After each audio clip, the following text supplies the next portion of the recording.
Oui, oui, ma Mimi. Pardon, bonjour, bonjour. Alors, excusez-moi, je parlais à Cassali. Voilà, donc là, on est le lendemain des films que j'ai fait en fait sur la neige. Ah, donc, il y en a encore un peu. Et puis, on va aller voir parce qu'il y a des vaches qui ont été mises. Tu viens, ma petite cristalline? Viens, viens, ma fille. Allez, petite cristalline qui est là. Viens, viens, ma Mimi. Ça trottine. Allez, viens. Parce qu'elle entend les cloches depuis plusieurs jours et ça l'inquiète. Elle n'ose pas bouger. Alors je vais essayer de lui faire voir les vaches, qu'elle sache ce que c'est. Bon, c'est des grosses bêtes, elle ira pas, hein, il vaut mieux. Un coup de sabot et j'ai une cristalline aplatie, moi, en forme de crêpe. Donc c'est pas une bonne chose. Voilà, je sais pas si vous voyez. Donc on doit les avoir juste devant chez nous aussi, puis à côté. Enfin, là c'est à côté, puisque c'est. On est sur le chemin communal là. Depuis 10 mètres, on a quitté la propriété. Tu viens, ma cristalline? Ah, elle n'est pas rassurée. Voilà, mesdames vaches, donc il n'y en a que 3. Voilà, c'est un agriculteur qu'on n'a pas beaucoup, qui est en fin de carrière. Il est pas loin de la retraite, donc il fait plusieurs choses, mais apparemment, il a la belle cloche. Donc c'est elle qu'on entend. En fait, elles en ont toutes. Voilà, elles sont vraiment très belles.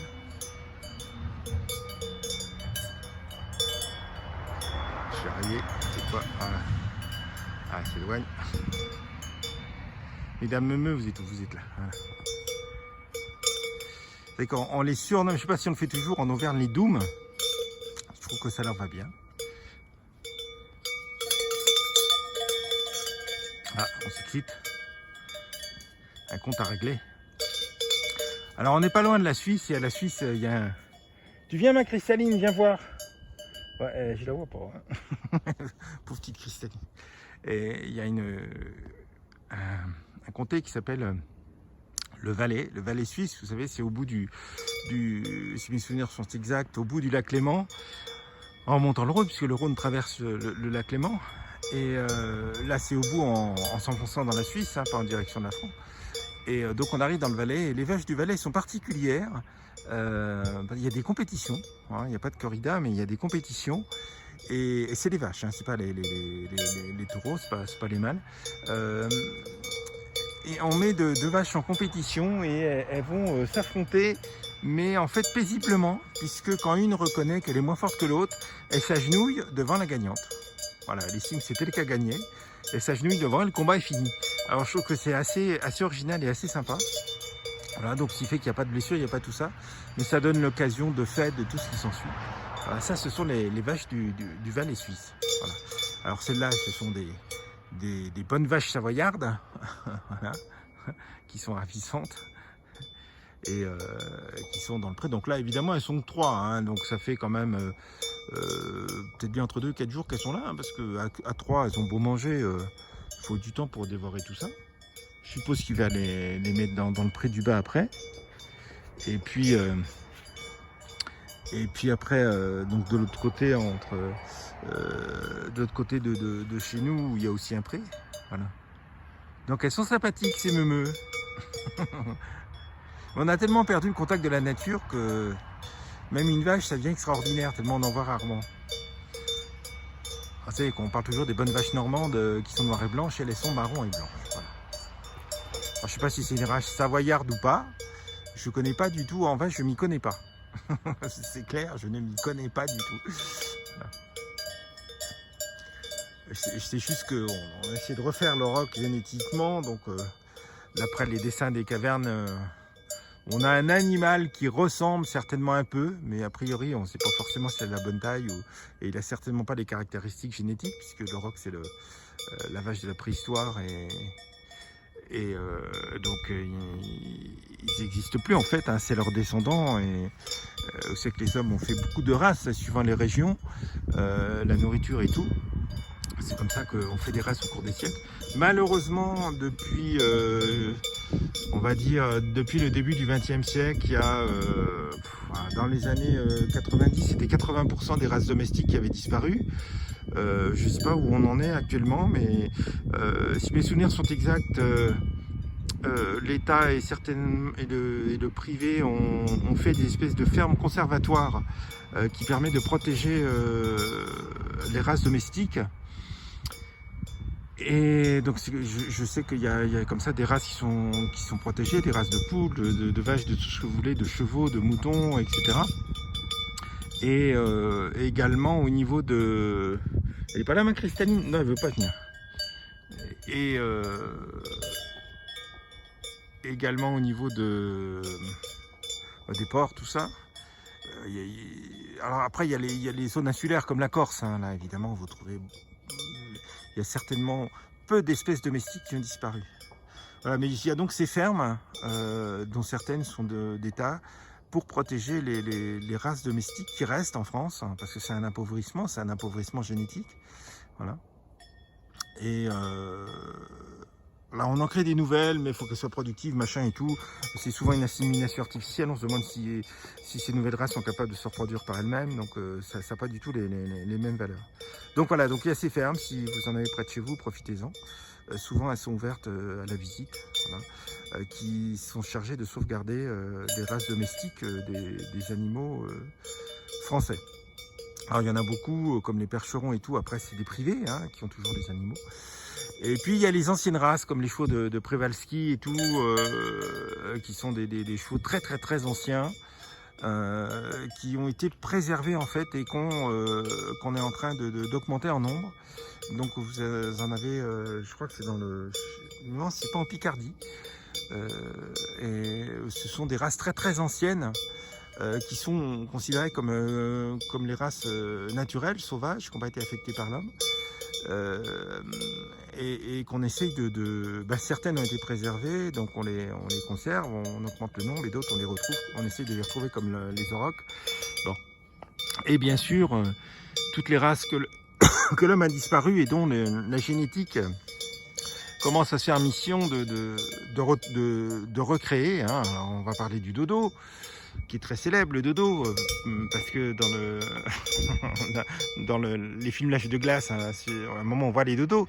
Hein, les dodos qui sont un peu plus grands que les oies, hein, dans certains musées en France, il y en a, puisqu'ils disparaissent au XVIIe, XVIIIe, et qui sont insulaires de l'île Saint-Maurice, mais il y a tous ces gros oiseaux qui font rêver, comme en Nouvelle-Zélande. C'est que la Nouvelle-Zélande, il y avait exclusivement des oiseaux, il n'y avait pas de rongeurs, il n'y avait pas d'autres prédateurs, il n'y avait que des oiseaux, les prédateurs étaient des oiseaux, etc. C'est l'île aux oiseaux, ce qui fait que beaucoup avaient perdu l'habitude de voler, ce qui explique que quand les premiers hommes, les Polynésiens sont arrivés il y a quelques milliers d'années, ils sont venus avec leur race sacrée et tout.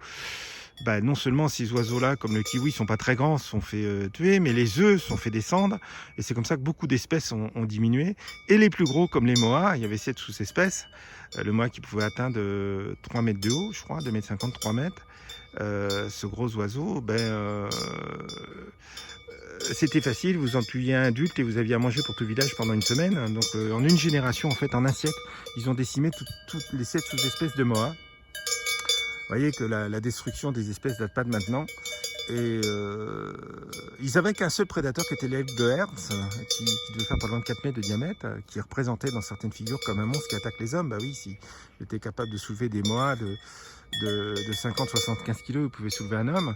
Et en détruisant les moas, évidemment, l'aigle de Hertz, sa nourriture c'était exclusivement les moas. Bah voilà, donc il s'est retourné vers les hommes et il a disparu aussi. Les moas qui pouvaient faire jusqu'à 300 kg. Hein. Alors, comme ils n'avaient pas vraiment de prédateurs, par l'aigle de Hertz, en fait, c'était pas facile pour qu'ils survivent, dans le sens où, si vous voulez, ils prenaient leur temps. C'est-à-dire qu'un moa devenait adulte sexuellement à 7 ans et il pondait qu'un œuf à la fois. Donc, ouais, c'est aussi pour ça que les autruches et les émeus s'en sont sortis, parce que ils pondent beaucoup plus d'œufs, donc là c'est un peu embêtant. Mais c'était pas le plus gros, puisque le plus gros c'était l'oiseau éléphant de Madagascar. On sait qu'il n'y avait que des espèces endémiques aussi à Madagascar. Madagascar s'est séparé du continent africain avant les dinosaures, ou au début de l'ère des dinosaures. Je me souviens plus, donc ça fait très longtemps. Et l'oiseau éléphant, lui, une équipe de scientifiques anglais, je crois, du Royaume-Uni mais anglais, en étudiant les restes, les squelettes, on considérait qu'il pouvait faire jusqu'à 600 kg et plus de 3 mètres. Donc c'était vraiment, l'oiseau-éléphant, c'était vraiment le plus gros. Alors évidemment, quand les premiers habitants sont arrivés, ben c'est pareil. Vous tuiez un oiseau comme ça, ils étaient sans défense. Hein, ils étaient tellement gros qu'ils n'avaient pas peur. Ben vous aviez à manger pour toute la communauté pendant un certain temps. Donc c'est comme ça qu'ils sont disparus très vite. Les autruches, les émeux, c'est pas le même, les nandous, c'est pas le même problème parce que je vous dis, ils pondent plusieurs œufs à la fois et les autruches, c'est même très poussé. Ils confient tous leurs œufs au couple dont ils pensent que c'est le plus qualifié pour élever les petits. Les autres contribuant à assurer la sécurité, mais ils amènent tous les œufs au même couple. Voilà. Alors les nandous, ce sont ceux qui, je sais pas s'ils le font toujours, qui se souviennent avoir vu le dessin animé Bip Bip et Coyote.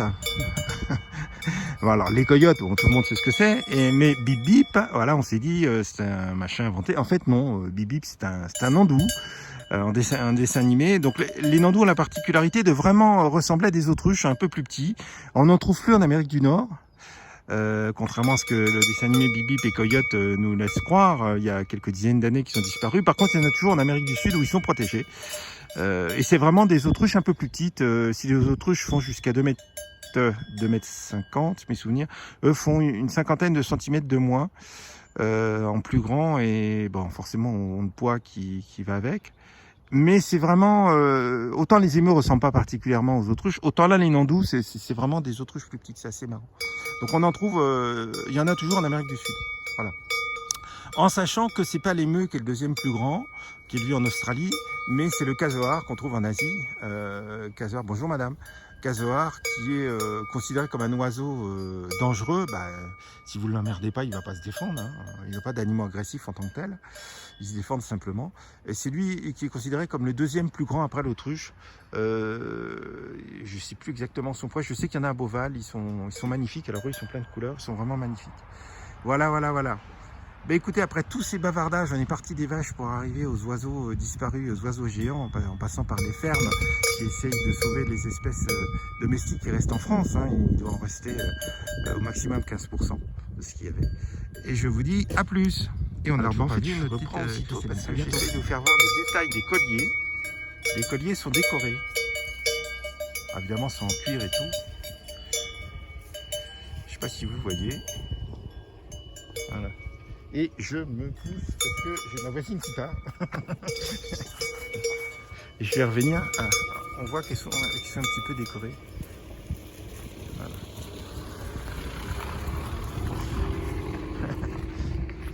Alors, mesdames vaches, j'aimerais que vous tourniez votre tête dans le bon sens parce que là vous êtes du côté de la tâche. C'est pas décoré, mais de l'autre côté ça a l'air décoré. Ah, il y a un petit motif, mais je sais pas si vous voyez. Voilà. Alors effectivement, il devait avoir des motifs suivant les fermes. Il faudrait que je me renseigne là-dessus. Voilà, donc vous voyez qu'elles sont belles. Elles sont magnifiques, en pleine santé. Le soleil se reflète dessus. Ce sont des braves bêtes magnifiques. La troisième est là. Voilà. Voilà. Et je vous dis à plus.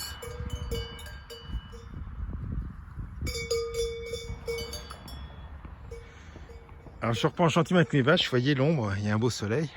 Parce qu'en fait, je vous ai photographié les vaches et vous voyez qu'il y a un ciel bleu magnifique encore aujourd'hui, très intense.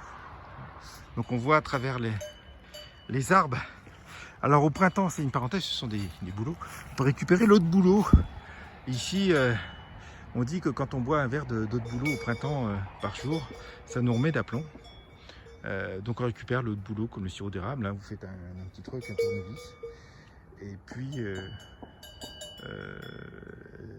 cette technique de mon voisin, une paille, on met dans une bouteille et il tombe à peu près 1,5 litre de sève par jour, ce qui est rien par rapport à ce qui monte. Alors c'est moins sucré que le sirop d'érable, mais j'étais surpris de voir que la sève d'érable, mais j'étais surpris de voir que c'est très sucré quand même, c'est intéressant, c'est légèrement rosé. Et vous voyez, ce dégradé de couleurs, le ciel, les nuages et les montagnes, c'est vraiment chouette. Voilà, avec certaines enneigées, on a encore avec les nuages dessus. Voilà, c'est vraiment très très chouette. Donc notre ancien propriétaire qui a planté cette haie de bouleau Et je compte bien, à partir de mars, pouvoir récupérer moi aussi de l'eau de boulot. J'ai pas pu vraiment cette année, mars-avril. Et pouvoir en profiter. Enfin, en fait, j'ai trouvé ça très bon. Par contre, ça se conserve pas, mais dans le frigo que quelques jours. Il faut vraiment en boire un verre par jour. Voilà, voilà, voilà. Je vous ai fait le petit côté panoramique. Voilà. Voilà. Pareil, il y a des rochers qui font penser un petit peu au décor des films Le Seigneur des Anneaux, qui a été filmé en Nouvelle-Zélande. Hein. Ils ont des sommets qui montent à 5000 mètres. Voilà, c'est assez marrant. Et nos petites vavaches. Voilà. Nos voisines pour quelques jours. Voilà. Avec ce ciel bleu absolument magnifique. Voilà, je vous dis à plus.